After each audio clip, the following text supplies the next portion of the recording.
Hello and welcome back to my channel. I'm reading Northanger Abbey, which has been what a delight so far. We are on chapter 6 of Northanger Abbey, and I always get surprised at the very beginning of a novel, of a Jane Austen novel, when I can actually understand it. First of all, I'm actually understanding it. Second of all, it has been a delight.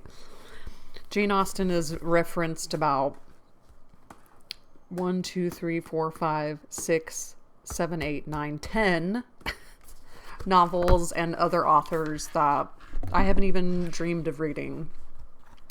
She's so smart and so clever and so fun, and I love her. Chapter 6, and that's that. The last chapter, she just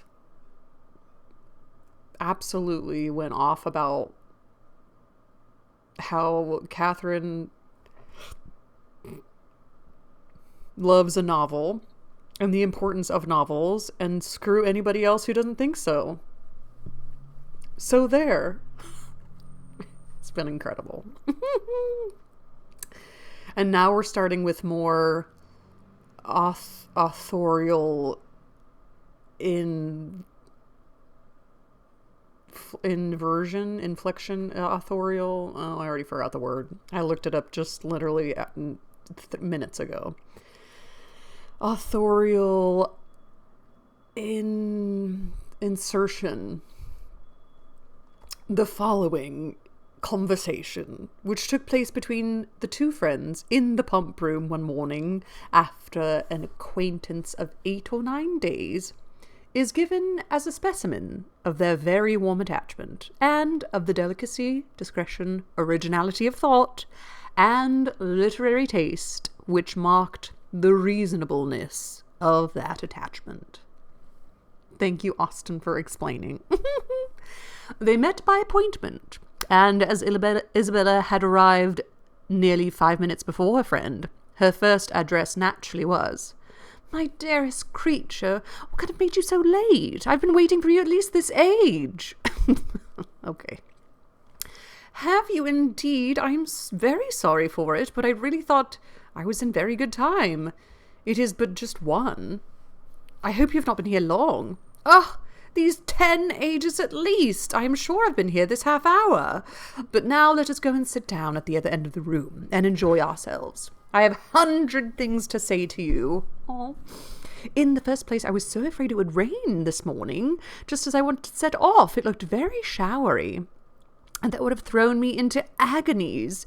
Do you know, I saw the prettiest hat you can imagine in a shop window in Milsom Street just now, very like yours, only with coquelicot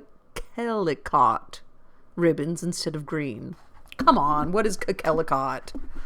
Why do the words have to be so complicated sometimes? Coquelicot? There is a little number 1 next to it, so like it probably has something in the back, but I want to look it up and see how to say it. Because it looks like something from Twilight, you know, some sort of, poppy. Oh. Coquelicot. Oh, coquelicot. It's French. Is it French? Yeah. Coquelicot. Coquelicot. With coquelicot instead of green. I quite longed for it. "But my dearest Catherine, what have you been doing with yourself all this morning? Have you gone up with Udolpho?" Yet another author. Udolpho.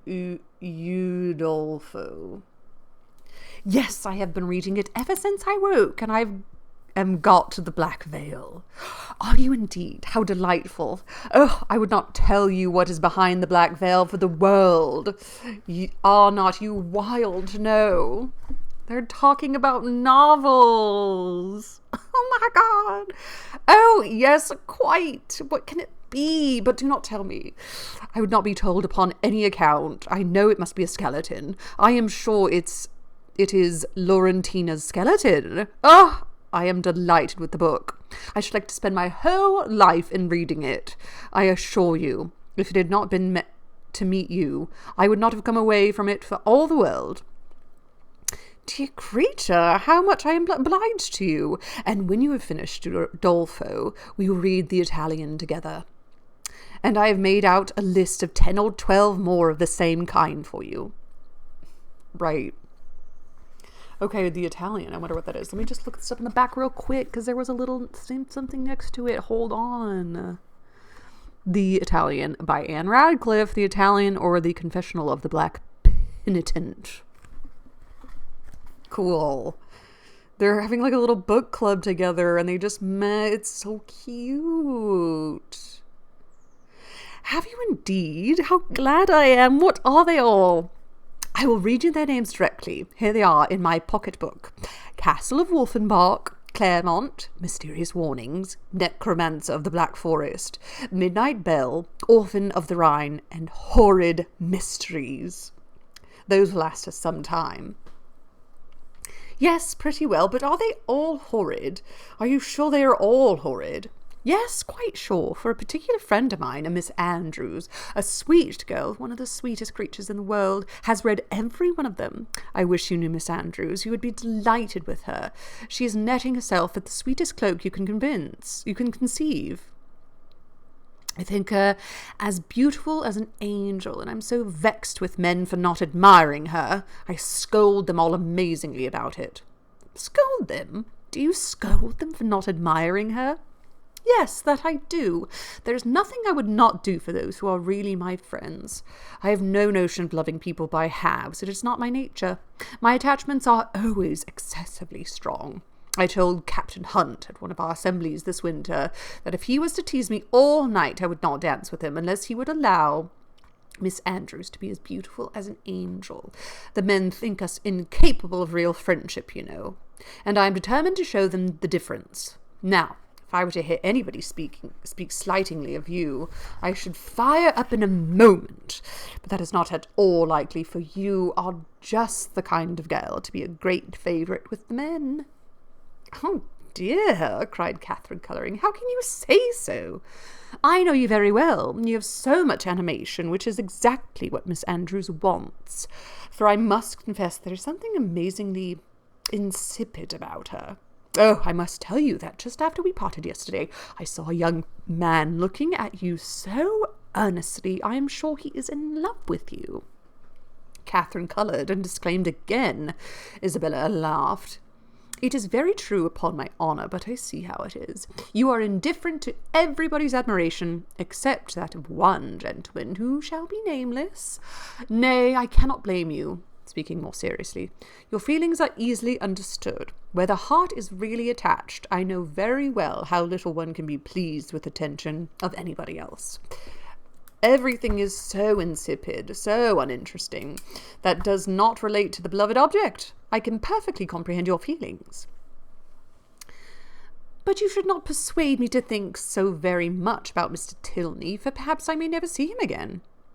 Not see him again, dearest creature! Do not talk of it. I am sure you would be miserable if you thought so. No, indeed I should not. I do not pretend to say that I was not very much pleased with him, but while I have Udolpho to read, I feel as if nobody could make me miserable. Oh, the dreadful black veil! My dear Isabella, I am sure there must be Laurentina's skeleton behind it. It is so odd to me that you should never have read Udolpho before, but I suppose Mrs. Morland objects to novels. No, she does not. She very often reads Sir Charles Grandison herself, but new books do not fall in our way.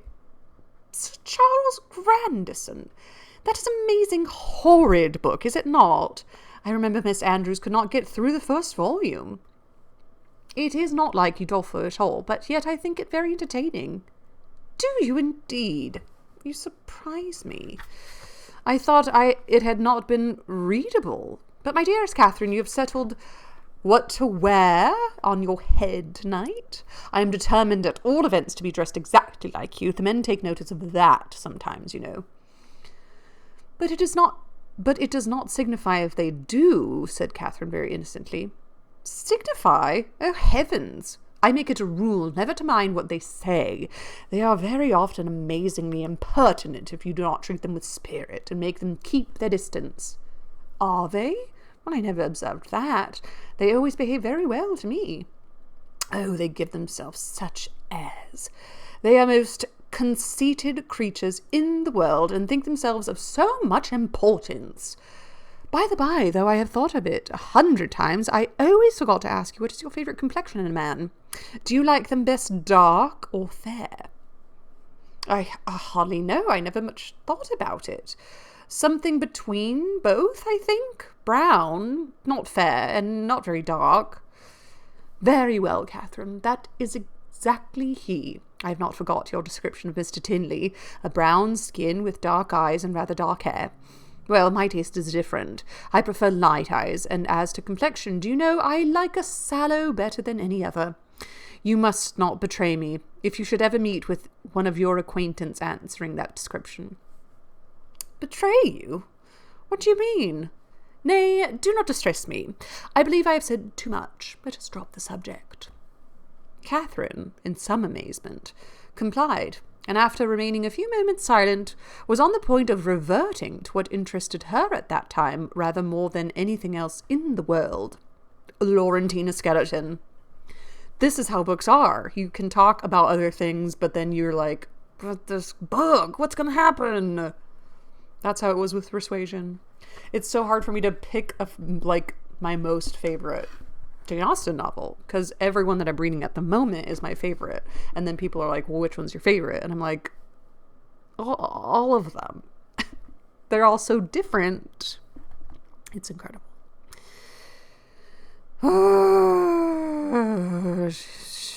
Reverting to what interested her at the time rather more than anything else in the world, Laurentina Skeleton, when her friend prevented her by saying, "For heaven's sakes, let us move away from this end of the room. Do you know there are 2 odious men who have been staring at me this half hour? They really put me quite out of countenance. Let us go back and look at the arrivals. They will hardly follow us there." Away they walked to the book. And while Isabella examined the names, it was Catherine's employment to watch the proceedings of these alarming young men. "They are not coming this way, are they? I hope they are not so impertinent as to follow us. Pray let me know if they are coming. I am determined I will not look up." In a few moments, with unaffected pleasure, assured her that she not be longer uneasy, as the gentlemen had just left the pump-room. "And which way are they gone?" said Isabella, turning hastily round. One was a very good-looking young man. "They went towards the churchyard." "Well, I'm amazingly glad I've got rid of them. And now what say you to going to Edgar's Buildings with me? I am looking at my new hat. You said you should like to see it." Catherine readily agreed. "Only," she added, "perhaps we may overtake the 2 young men." "Oh, never mind that. If we make haste, we shall pass by them presently, and I'm dying to show you my hat. But if we wait a few minutes, there will be no danger of our seeing them at all." "I shall not pay them any such compliment, I assure you. I have no notion of treating men with such respect. That is the way to spoil them." Catherine had nothing to oppose against such reasoning, and therefore, to show the independence of Miss Thorpe and her resolution of humbling the sex, they set off immediately as fast as they could walk in pursuit of the 2 young men. These are short chapters. I get to read more than one chapter at a time. Mansfield Park was long chapters. Chapter 7. Half a minute conducted them through the pump yard to the archway opposite Union Passage. But here they were stopped. Everybody acquainted with Bath may remember the difficulties of crossing Cheap Street at this point. It is indeed a street of so impertinent a nature, so unfortunately connected with the great London and Oxford roads, and the principal inn of the city, that a day never passes in which parties of ladies, however important their business, whether in quest of pastry, millinery, or even, as in the present case, of young men, are not detained on one side or other by carriages, horsemen, or carts. This evil had been felt and lamented at least 3 times a day by Isabella since her residence in Bath, and she was now fated to feel and lament it once more. For at the very moment of coming opposite to Union Passage, and within view of the 2 gentlemen who were proceeding through the crowds and threading the gutters of that interesting alley, they were prevented by crossing the approach of a gig driven along a bad pavement by a most knowing-looking coachman with all the vehemence that could most fitly endanger the lives of himself, his companion, and his horse. "Oh, these odious gigs!" said Isabella, looking up. "How I detest them!" But this detestation, though so just, was of short duration, for she looked again and exclaimed, "Delightful! Mr. Morland and my brother!" "Good heavens, 'tis Jane!" was uttered at the same moment by Catherine, and on catching the young men's eyes, the horse was immediately checked with a violence which almost threw him on his haunches, and the servant having now scampered up, the gentleman jumped out, and the equipage was delivered to his care. Catherine, by whom this meeting was wholly unexpected, received her brother with the liveliest pleasure, and he, being of a very amiable disposition and sincerely attached to her, gave every proof on his side of equal satisfaction, which he could have leisure to do, while the bright eyes of Miss Thorpe were incessantly challenging his notice, and to her his devoirs were speedily paid. With a mixture of joy and embarrassment which might have informed Catherine, had she been more expert in the development of other people's feelings, and less simply engrossed by her own, that her brother thought her friend quite as pretty as she could do herself. John Thorpe, who in the meantime had been giving orders about the horses, soon joined them, and from him she directly received the amends which were her due. For while he slightly and carelessly touched the hand of Isabella, on her he bestowed a whole scrape and half a short bow. He was a stout young man of middling height, who, with a plain face and ungraceful form, seemed fearful of being too handsome unless he wore the dress of a groom, and too much like a gentleman unless he were easy where he ought to be civil, and impudent where he might be allowed to be easy. He took out his watch.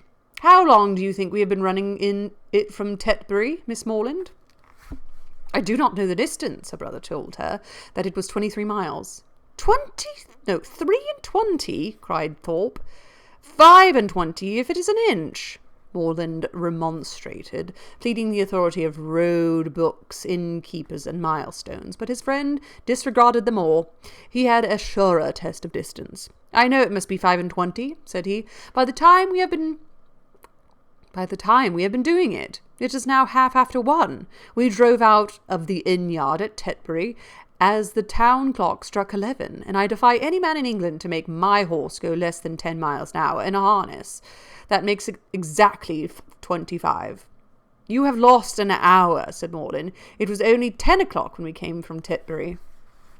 10 o'clock? It was 11, upon my soul. I counted every stroke. This brother of yours would persuade me out of my senses, Miss Morland. Do but look at my horse. Did you ever see an animal so made for speed in your life?" The servant had just mounted the carriage and was driving off. Such true blood. 3 hours and a half, indeed, coming only 3 and 20 miles. Look at that creature, and suppose it possible if you can. "He does look very hot, to be sure." "Hot? He had not turned a hair till we came to Walcot Church. But look at his forehead, look at his loins. Only see how he moves. That horse cannot go less than 10 miles an hour. Tie his legs and we will get on. What do you think of my gig, Miss Morland? A neat one, is it not? Well hung, town built. I have not had at it a month. It was built for a Christ Church man, a friend of mine, a very good sort of fellow. He ran it a few weeks till I believe it was convenient to have it done with it.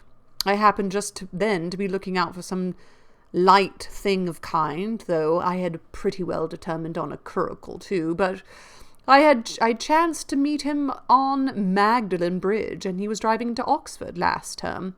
"Ah, Thorpe," said he, "do you happen to want such a little thing as this? It is a capital one of the kind, but I am cursed tired of it." "Oh, said I. "I am your man. What do you ask? And how much do you think he did, Miss Morland?" "I am sure I cannot guess at all." curricle hung, you see. Seat, trunk, sword case, splashing board, lamps, silver moulding, all you see complete. The ironwork as good as new, or better. He asked 50 guineas. I closed with him directly, threw down the money, and the carriage was mine. And I am sure, said Catherine, I know so little of such things that I cannot judge whether it is cheap or dear. Neither one nor the other. I might have got it for less, I dare say, but I hate haggling, and poor Freeman wanted cash. That was very good-natured of you, said Catherine, quite pleased. Oh, maybe he said damn it, but Jane Austen put a little dash. One has the means of doing a kind thing by a friend. I hate to be pitiful. An inquiry now took place into the intended movements of the young ladies, and on finding whither they were going, it was decided that the gentlemen should accompany them to Edgar's building and pay their respects to Mrs. Thorpe.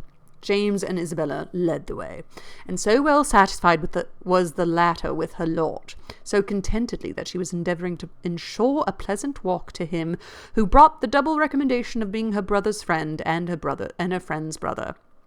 So pure and uncoquettish were her feelings, that though they overtook and passed the two offending young men in Milsom Street, she was so far from seeking to attract their notice that she looked back at them only 3 times. John Thorpe kept, of course, with Catherine, and after a few minutes' silence, renewed the conversation about his gig. You will find, however, Miss Morland, it would be reckoned a cheap thing by some people, for I might have sold it for 10 guineas more the next day. Jackson of Oriel bid me 60 at once. Morland was with me at the time. Yes, said Morland, who overheard this, but you forget your horse was included. My horse? Oh, damn it. I think it's supposed to say damn it, but it's just a D with a blank after it. I would not sell my horse for 100. Are you fond of an open carriage, Miss Morland? Yes, very. I've hardly ever an opportunity of being in one, but I am particularly fond of it. I am glad of it. I will drive you out in mine every day. Thank you, said Catherine in some distress, from a doubt of the propriety of accepting such an offer. I will drive you up Lansdowne Hill tomorrow. Thank you, but will not your horse want rest? Rest? He has only come 23 miles today. All nonsense. Nothing ruins a horse so much as rest. Nothing knocks them up so soon. No. I shall exercise mine at the average of 4 hours every day while I'm here. Shall you indeed? Said Catherine very seriously. That will be 40 miles a day. 40, 50 for what I care. Well, I will drive you up Lansdowne tomorrow. Mind, I am engaged. How delightful that will be, cried Isabella, turning round. My dearest Catherine, I quite envy you. But I am afraid, brother, you will not have room for a third. A third, indeed. No, I did not come to Bath to drive my sisters about. That would be a good joke. Faith. Morland must take care of you. This brought on a dialogue of civilities between the other two, but Catherine heard neither the particulars nor the result. Her companion's discourse now sunk from its hitherto animated pitch to nothing more than a short decisive sentence of praise or condemnation on the face of every woman they met. And Catherine, after listening and agreeing as long as she could, with all the civility and deference of the youthful female mind, fearful of hazarding an opinion of its own in opposition to that of a self-assured man, especially where the beauty of her own sex is concerned, ventured at length to vary the subject by a question which had been long uppermost in her thoughts. It was, Have you ever read Udolpho, Mr. Thorpe? Udolpho? Oh, Lord, not I. I never read novels. I have something else to do. Catherine, humbled and ashamed, was going to apologize for her question, but he prevented her by saying, Novels are all so full of nonsense and stuff. There has not been a tolerably decent one come out since Tom Jones, except The Monk. I read that the other day, but as for all the others, they are the stupidest things in creation. I think you must like Udolpho if you were to read it. It is so very interesting. Not I, faith. No, if I read any, it shall be Mrs. Radcliffe's. Her novels are amusing enough. They are worth reading. Some fun and nature in them. Udolpho was written by Mrs. Radcliffe, said Catherine, with some hesitation, from the fear of mortifying him. No, sure. Was it? I remember so I was. I was thinking of that other stupid book written by that woman they make such a fuss about, she who married the French immigrant. Oh, I suppose you mean Camilla. Yes, that's the book. Such unnatural stuff. An old man playing at seesaw. I took up the first volume at once and looked it over, but I soon found it would not do. Indeed, I guessed what sort of stuff it must be before I saw it. As soon as I heard she had married an immigrant, I was sure I should never be able to get through it. I have never read it. You had no loss, I assure you. It is the horridest nonsense you can imagine. There's nothing in the world in it but an old man's playing at seesaw and learning Latin. Upon my soul there is not. This critique, the justness of which was unfortunately lost on poor Catherine, brought them to the door of Mrs. Thorpe's lodgings, and the feelings of the discerning and unprejudiced reader of Camilla gave way to the feelings of the dutiful and affectionate son as they met Mrs. Thorpe, who had descried them from above in the passage. "Aye, mother, how do you do?" said he, giving a hearty shake of the head. "Where did you get that quiz of a hat? It makes you look like an old witch." Here is Morland, and I come to stay a few days with you, so you must look out for a couple of good beds somewhere near." And this address seemed to satisfy all the fondest wishes of the mother's heart, for she received him with the most delightful and exulting affection. On his two younger sisters he then bestowed an equal portion of his fraternal tenderness, for he asked each of them how they did, and observed that they both looked very ugly. These manners did not please Catherine, but he was James's friend and Isabella's brother, and her judgment was further bought off by Isabella's assuring her, when they withdrew to see the new hat, that John thought her the most charming girl in the world, and by John's engaging her before they parted to dance with him that evening.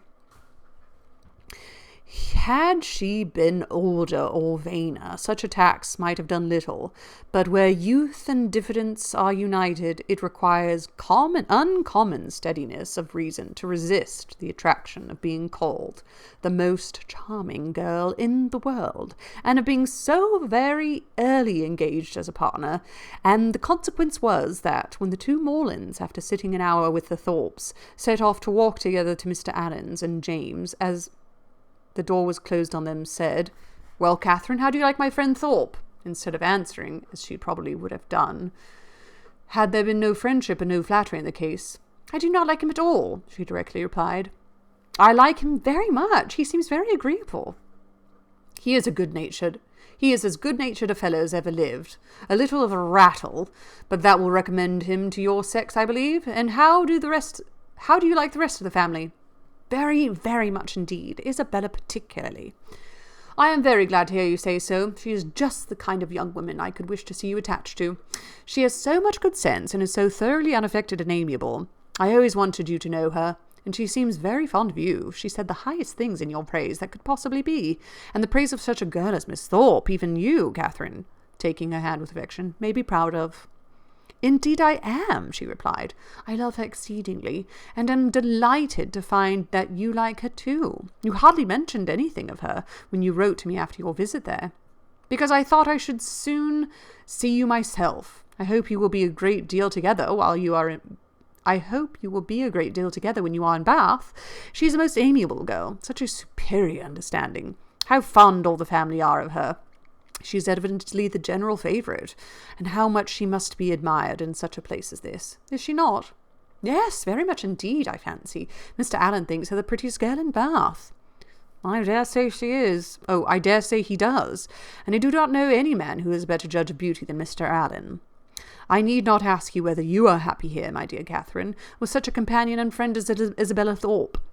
It would be impossible for you to be otherwise, and the Allens, I am sure, are very kind to you." "Yes, very kind.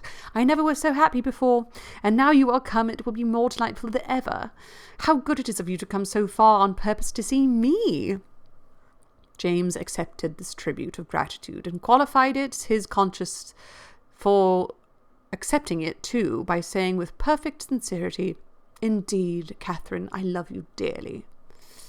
Inquiries and communications concerning brothers and sisters, the situation of some, the growth of the rest, and other family matters now passed between them, and continued, with only one smallest digression on James's part, in praise of Miss Thorpe, till they reached Pulteney Street, where he was welcomed with great kindness by Mr. and Mrs. Allen, invited by the former to dine with him, and summoned by the latter to guess the price and weigh the merits of a new muffin tippet. A pre-engagement of Edgar's buildings prevented his acceptance to the invitation of one friend, and obliged him to hurry away as soon as he had satisfied the demands of the others. The time of the two parties uniting in the octagon room being correctly adjusted, Catherine was then left to the luxury of a raised, restless, and frightened imagination over the pages of Udolpho, lost from all worldly concerns of dressing and dinner, incapable of soothing Mrs. Allen's fears on the delay of an unexpected dressmaker, and having only 1 minute in 60 to bestow even on the reflection of her own felicity in being already engaged for the evening in her book. Wow. I am so confused. Northanger Abbey is not the first book she wrote. It is the first book that she published. She wrote Sense and Sensibility, and then she wrote Pride and Prejudice. And then she wrote Susan, which is an early version of Northanger Abbey, which we haven't even met a Susan, have we? That's so interesting. So is Northanger Abbey like her third book that she wrote? But it doesn't even say when she wrote Mansfield Park. It just says it was published. I get so confused because I can't even believe writing 6 books between the ages of whenever she started and then 41. So I'm like, this has to be the first book she wrote. But why was it called Susan? I guess we'll find out. Happy reading to you all. How wonderful it is that we have the ability to do this. And ta-ta.